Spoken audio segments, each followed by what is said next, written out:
자, 오늘 말씀을 보니까 예수님과 10명의 나병 환자가 만나는 그런 장면의 내용이 오늘 말씀 스토리에 나옵니다. 자, 이 내용들을 통하여서 하나님이 우리에게 주시는 4가지 메시지가 있는데, 자, 이 내용이 뭔지 하나씩 살펴보도록 하겠습니다. 자, 첫 번째 메시지가 뭐냐? 자, 1번 같이 한번 읽어볼게요. 다 같이 시작. 손톱 및 가시도 가슴속 피멍도 감사의 제목이 될 수 있다. 자, 이 표현 좀 독특한데 이런 거예요. 손톱 밑에 가시가 찔려 있으면 얼마나 애리고 얼마나 불편하냐는 거죠. 그래서 이런 거예요. 이것만 없으면, 이것만 제거되어지면, 이것만 사라지면 너무 좋은데 라고 생각하는 그런 불편함이 우리 삶에 있다는 거예요. 근데 이 가시 정도가 아니라 마치 가슴을 맞은 것처럼, 그래서 어마어마하게 큰 피멍이 든 것처럼 죽을 것 같고, 정말 이것으로 인하여 내가 이제는 내 인생이 끝난 것 같다라고는 느껴질 수 있는 그런 큰 고통들이 우리 삶 가운데 있을 수 있다는 거죠. 근데 그 작은 가시일지라도, 그 큰 아픔이다라고 할지라도 오히려 이게 뭐가 되어질 수도 있다? 그러면 이게 감사의 제목이 될 수 있다는 거예요. 자, 왜 그런가? 자, 한번 생각해 볼게요. 여러분, 성경에 그런 내용이 있어요.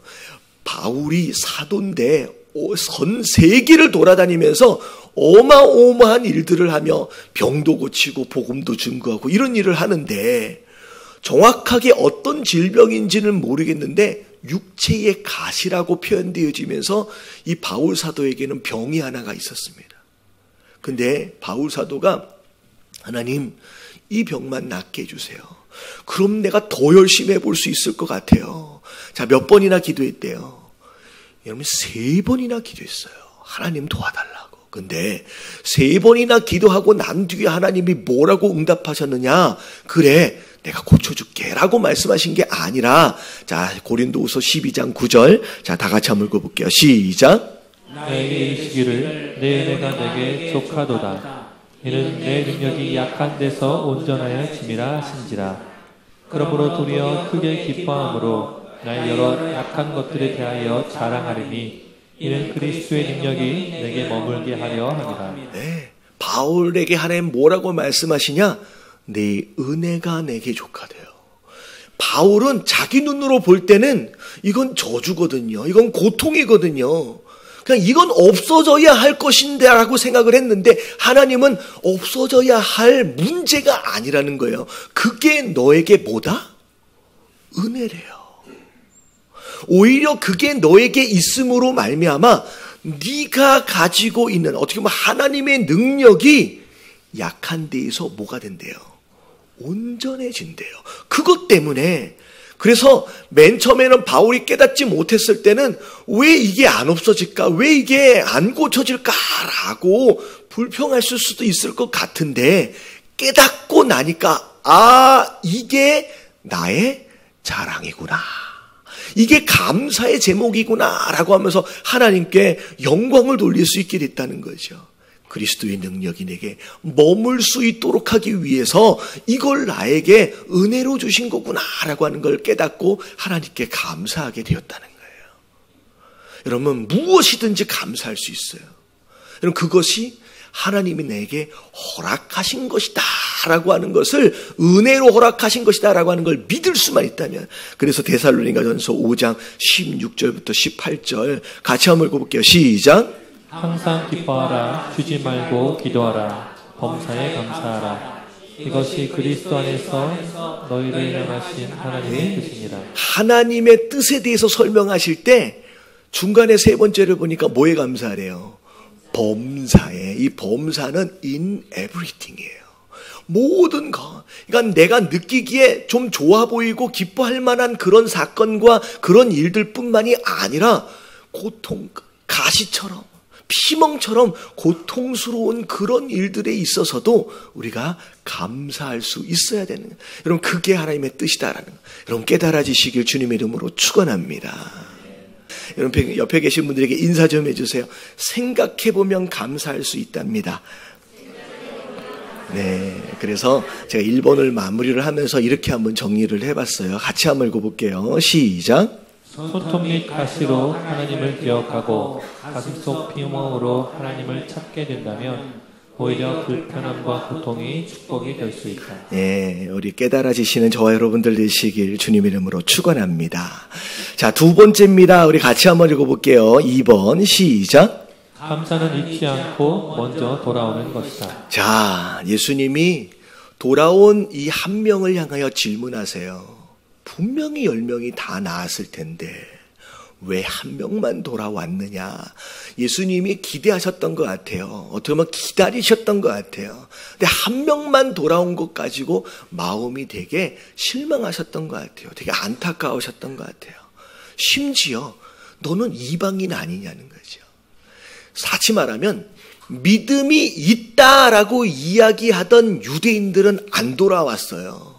그리고 그들의 눈으로 너는 이방인이야, 너는 믿음이 없어 라고 조롱하고 비판을 받았던 그 사마리아 사람은 오히려 돌아왔다는 거예요. 예수님이 실망하셨어요. 예수님이 너무 안타까워졌어요. 한번 생각해 볼게요. 여러분, 병고침을 받은 이 9명의 마음 가운데 감사하다라고 하는 마음이 있었을까요? 없었을까요? 여러분, 이 나병이 나았어요. 절대 그냥 고쳐질 수 있는 병이 아니에요. 근데 이 병이 나았는데 감사하는 마음이 없다? 여러분, 이건 사람도 아니죠. 분명히 다들 마음 안에는 감사하는 마음이 있었을 것 같아요.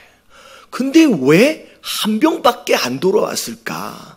제가 이 말씀을 준비하면서 찾아보니까 9명이 못 따라온 이유와 변명들 해가지고 누군가 이렇게 좀 정리를 해놨더라고요. 제가 좀 소개를 해드릴 텐데 어쩌면 이 내용들이 우리가 하나님 앞에 제대로 감사를 표현하지 못하는 그런 이유와 변명이 될 수 있겠다는 생각이 좀 들어서 좀 설명을 드리도록 하겠습니다. 자, 9가지 이유와 변명들이에요. 한 9명이었으니까. 자, 첫 번째 같이 한번 읽어봅니다. 시작. 의심이 많은 사람.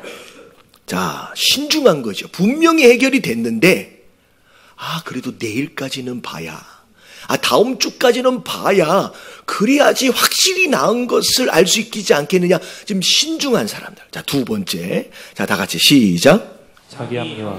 예, 분명히 나병이었는데 낫고 나니까 이건 나병이 아니었나 보네.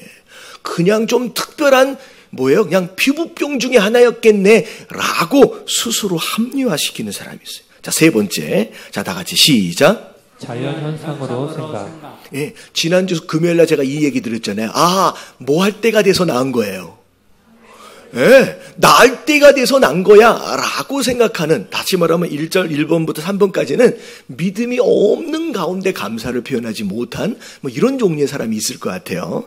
자, 네 번째를 볼게요. 네 번째. 자, 이게 실제적인 변명입니다. 다 같이 시작. 그동안 못 만난 가족들을 만나러. 예. 이게 나병 환자는 사회와 가정으로부터 격리되어져요. 그동안 가족을 못 봤어요. 근데 이 사람은 뭐가 더 급해요? 내 가족들을 먼저 만나는 게 급한 거예요. 예수님께 감사로 표현하러 가는 것은 그 가족들을 다 만나고 나서라도 가도 늦지 않는다라고 생각하는 거죠. 자, 그 다음 말씀. 5번. 다 같이 시작. 내 씨과 땅은 잘 있는가? 네, 사회생활을 이제 못했잖아요. 내가 가지고 있던 그 집은 지금 어떻게 됐을까? 그 땅은 지금 어떻게 됐을까? 그거 확인하기 위해서 내가 어떻게 보면 예수님께 감사로 가는 것보다 더 뭐한 게 있는 거예요? 중요한 게 있는 거. 그것 때문에 감사를 못한 거예요. 그리고 6번을 보면, 자, 다 같이 시작. 예수님의 역할을 의심. 네, 잘 생각해 보니까 나는 예수님께 기도를 받은 적도 없고 안수를 받은 것도 없고 그냥 나는 뭐 한 거예요? 가라고 했더니 그냥 오다가 나왔어요. 그럼 예수님이 별로 한 게 없지 않는가? 그렇게 생각할 수도 있는 거죠. 자, 그 다음에 7번. 다 같이 시작. 다음으로 미루는 사람. 네, 우리 어르신들 표현으로는 새털같이 많은 날들. 오늘만 날이냐? 내일도 날이라는 거죠. 그래서 내일 가도 되고 내일 모레도 가도 되고 그런 생각으로 미루는 사람이 있을 수도 있어요. 자, 그 다음에 8번 같이 시작. 다음에 더 크게 감사해야지. 네, 나병으로 인하여 격리되어서 골짜기에 살았어요. 그러다 보니 아무것도 가진 게 없어요. 그러니까 내가 지금 가봤자 감사를 얼마나 표현하겠는가. 나중에 내가 뭐 한 다음에 돈 많이 벌고 성공한 다음에 그 다음에 바리바리 싸질머지고 가가지고 그때 내가 표현해야지, 감사해야지 라고 생각할 수 있다는 거예요. 근데 여러분, 한국 표현으로 나중에 보자는 사람 무서울 거 없다고. 여러분, 하나님은 지금 오길 원하시는 거예요. 얼마나 많이 챙겨가지고 감사를 표현한 그게 관심이 있는 게 아니라 즉시 그걸 하나님의 은혜로 기억하고 적든지 많든지 표현하기를 원하시는 분이 바로 하나님. 마지막 이제 9번째. 자, 다 같이 한번 읽어볼게요. 시작. 예수님은 내 마음 아시겠지? 내가 굳이 표현하지 않아도 예수님 내 마음 다 아실 거야. 예수님 내 마음 다 아시지. 왜 전지하시니까. 근데 여러분, 예수님 전지하세요. 그들이 다 감사하는 마음을 가질 거라는 걸 예수님 모르신 바가 아니지만 예수님 오늘 말씀을 보니까 감사를 표현하기 위하여 돌아오는 자를 뭐하고 계셨어요? 지금 기다리고 계셨어요. 여러분, 오늘도 마찬가지예요. 하나님 내게 주신 은혜가 얼마나 많냐고 조금만 생각해 보세요. 감사할 제목들이 굉장히 많습니다. 1년 동안 살아오면서 응답하신 것들이 얼마나 많은지. 근데 우리가 감사하지 못하는 이유가 어쩌면 여기 나와 있는 이 9번째 중에 하나의 이유로 말미암아 미루고 있지는 않는지, 변명하고 있지는 않는지, 핑계를 대고 있지는 아닌지, 의심하고 있는 것은 아닌지, 우리의 감사를 가로막고 있는 장애를 확인하셔서 여러분, 오늘이라도 여러분 오히려 감사할 수 있는 저와 여러분들 되시길 주님의 이름으로 축원합니다. 자, 3번째 같이 한번 읽어볼게요. 3번 다 같이 시작. 감사가 하나님께 영광을 돌리는 것이다. 자, 오늘 말씀을 보니까 자, 18절에 감사하기 위해 온 이 사마리아 사람에게 예수님 뭐라고 말씀하셨냐면 이 이방인 외에는 하나님께 영광을 돌리려 돌아온 자가 없느냐라고 말씀하셔요. 다시 말하면 하나님께 받은 은혜에 대하여, 축복에 대하여 감사를 표현하는 것 자체가 뭐라는 거예요? 이게 영광을 돌리는 거래요.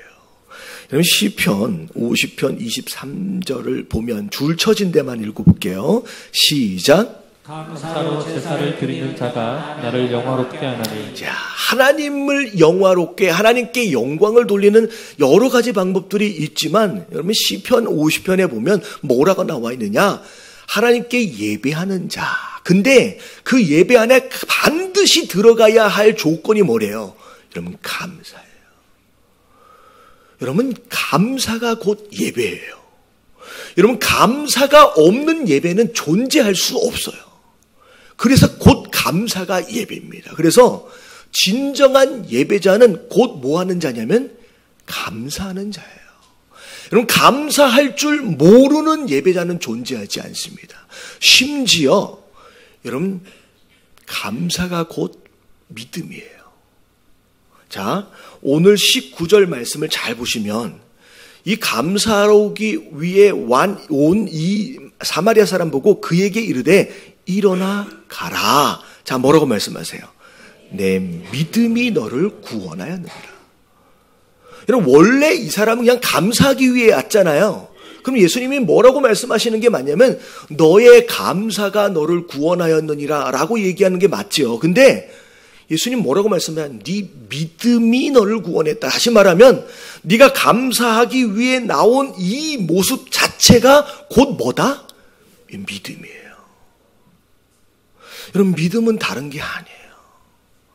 여러분, 입술에서 불평과 불만이 멈추지 않으면서 나는 스스로 나는 믿음이 좋아. 여러분, 착각이에요. 여러분, 말씀이 뭐라고 얘기하고 있느냐? 네 입술에서 감사가 저절로 나오는 그 모습이 그게 네 믿음을 반영한다는 거예요. 그래서 제가 무슨 얘기를 했냐면 믿음이 좋은 투덜이는 존재하지 않아요. 여러분 믿음이 좋은 사람은 항상 뭐 하기 때문에? 여러분 감사하기 때문에. 여러분 감사하심으로 말미암아 여러분 믿음을 스스로 증명할 수 있는 저와 여러분들 되시길 주님의 이름으로 축원합니다. 예. 옆에 한번 계신 분들 얼굴 한번 보세요. 이 믿음이 좋나 나쁘나. 여러분 믿음이 좋은 건 뭘로 확인이 돼요?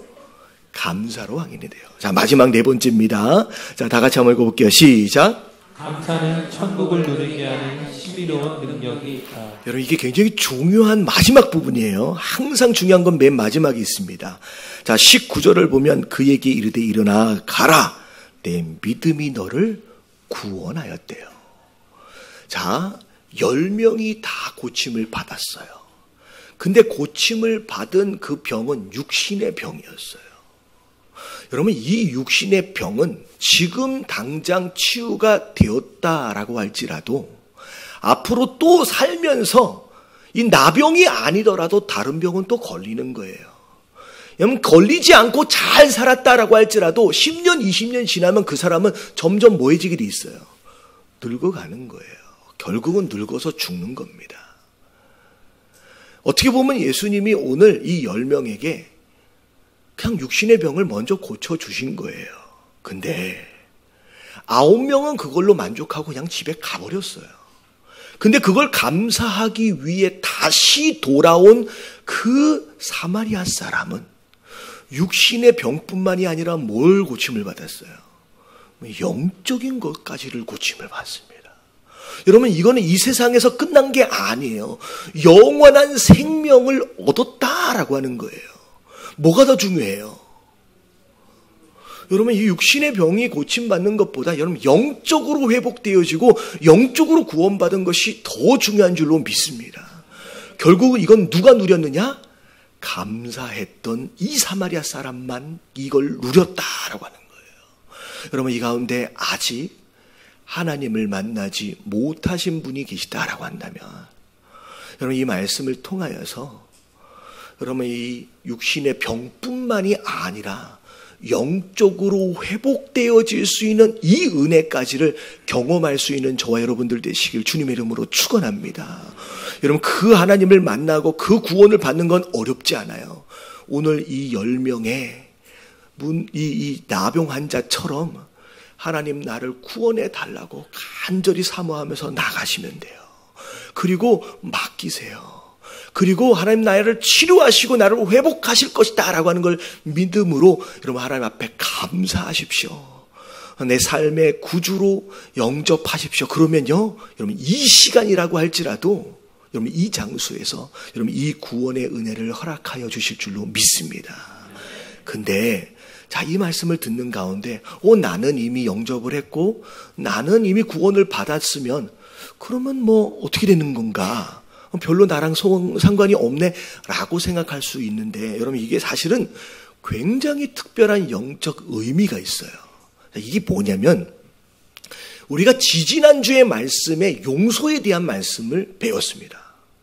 그 용서에 대한 말씀 안에서 10,000달란트 빚진 자가 탕감을 받고 너무 좋았잖아요. 근데 집에 가다가 100데나리온 빚진 사람을 만나서 멱살을 잡고 너 안 갚았으니까 하면서 갚으라고 감옥에다 집어넣어 버려요. 그랬더니 탕감해준 주인이 다시 불러요. 야, 너는 어떻게 그럴 수 있느냐? 상식적이지 않다는 거예요. 그러면서 이 탕감해줬던 이 종에게 옥조를 붙여서 감옥에 갇히는 상황이 벌어집니다. 여러분 이 상황을 제가 뭐라고 설명을 드렸냐면 여러분 이미 하나님이 용서해 주셨다면 여러분 용서는 물려지는 게 아니에요. 여러분 믿으시길 주님의 이름으로 축원합니다. 한 번 용서해 줬다가 너는 보니까 말에 안 들어 그냥 난 용서 안 해줄래. 여러분 하나님께서 취소하신다는 얘기가 아니에요. 여러분 용서는 물려지는 거다 취소되어지는 건 아니에요. 그런데 왜 감옥에 다시 갇히느냐. 비록 용서받은 것으로 인하여 그 받은 은혜가 있는데 내가 누군가를 용서하지 않고 내가 그 사람을 꽉 붙잡고 있으면 내게 주신 용서에 대한 기쁨과 용서에 대한 축복이 누려진다, 못 누려진다? 못 누려지는 거예요. 그냥 나 혼자 어떻게 돼요? 스스로 영적 감옥에 갇혀버리는 거예요. 하나님은 죽기까지 해서 우리를 용서해 주시고 죄에 대한 문제를 해결하시면서 우리가 행복했으면 좋겠고 우리가 기쁘게 살았으면 좋겠는데 우리에게 해로움을 줬던 누군가를 용서하지 못하고 매달려 있으면 그 은혜와 축복들이 누려지지가 않는다는 거예요. 그래서 감옥에 다시 갇히는 상황이 벌어지는 거예요. 근데 여러분 이 용서에 대한 개념과 이 감사에 대한 내용이 함께 연결돼 있어요. 자, 뭐냐? 자, 하나님이 여러분 구원은 어떻게 받아요? 오늘 나와 있는 것들 믿음으로 받아요. 여러분 믿음으로 이미 구원을 받은 거예요. 이미 믿음으로 천국을 소유한 거예요. 할렐루야. 근데 여러분 구원을 받는 것과 여러분 구원을 누리는 것은 다른 개념이에요. 나중에 천국을 가는 것과 천국을 내가 지금 누리는 건 다른 개념이에요. 여러분 주신 은혜가 많음에도 불구하고 내가 감사하지 못하고 있다라고 한다면 여러분 나중에 천국을 가긴 하지만 내가 밟고 서 있는 이 땅은 아직 천국이 아닌 거예요. 근데 주신 은혜를 따라서 지금 내가 감사하기 시작하면 나중에 천국을 가긴 하지만 가요. 그럼 이 땅 또한 그 감사로 인하여 뭘로 변하기 시작해요? 여러분 천국으로 변하기 시작해요. 여러분 구원을 소유한 사람과 구원을 지금 누리는 사람은 달라요. 여러분 한국뿐만 아니라 전 세계에 수많은 사람들이 교회를 다니고 이미 구원을 받았고 이미 천국을 받았지만 그 구원과 천국을 지금 이 땅에서 누리는 사람은 굉장히 소수에 불과합니다. 뭐 하지 않아서? 첫 번째 용서하지 않고 두 번째 뭐 하지 않아서? 감사하지 않기 때문에. 여러분 이 두 가지에 순종하고 실천하는 순간 여러분 내가 서 있는 이 자리가 점점 천국이 되어져 가는 거예요. 그래서 제가 뭐라고 표현했냐면 밑에 보세요. 행복하니까 감사라는 게 아니에요. 감사하는 것으로 뭘 누려요? 여러분 행복을 누려요. 너무 어렵게 설명을 드린 것 같아서 제가 쉽게 설명을 드릴게요. 여러분 오늘 집에 가서 여러분들 남편에게 감사하시길 주님의 이름으로 축원합니다. 왜 여기는 아멘을 안 해요? 여러분 이걸 얘기하는 거예요. 내 남편에게 감사하시고요. 내 아내에게 감사하시고요. 좀 말을 좀 안 듣는 것 같아도 내 자녀들에게 감사하세요. 여러분 이 감사가 내 가정을 천국으로 만들어요. 여기 은혜가 여기 막 임하는 것 같아. 여러분 감사하세요. 그러면 그 순간서부터 가정이 천국이 되어져 가는 거예요. 여러분 교회도 마찬가지예요. 난 김 집사 때문에 맨날 마음이 힘들어. 여러분 그렇게 하지 마시고요.